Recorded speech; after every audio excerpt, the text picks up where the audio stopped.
สบายดีมื้อนี้มาในทีมเดินเตะบานนะ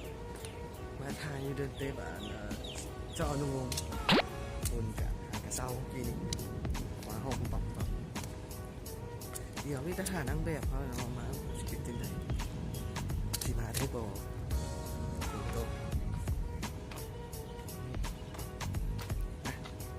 เดี๋ยวมึงบรรยากาศข้าว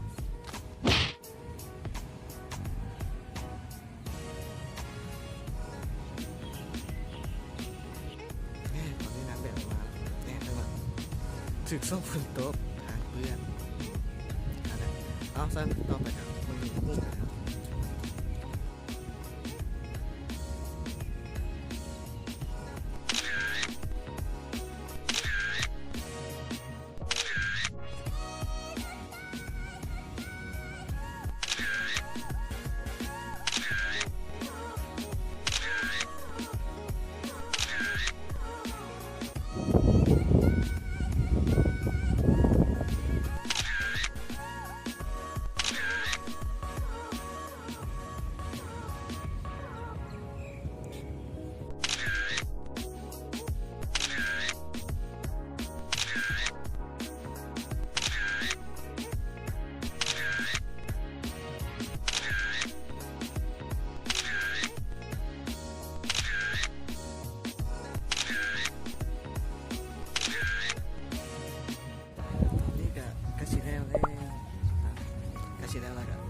ในหนึ่งสั้นในหนึ่งกราบมา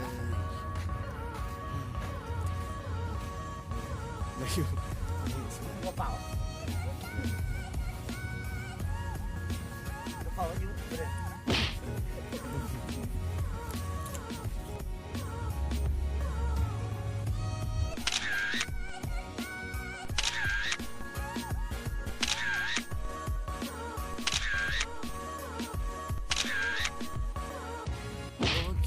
โอ้ยตอนนี้ขอปิดคลิปเนาะ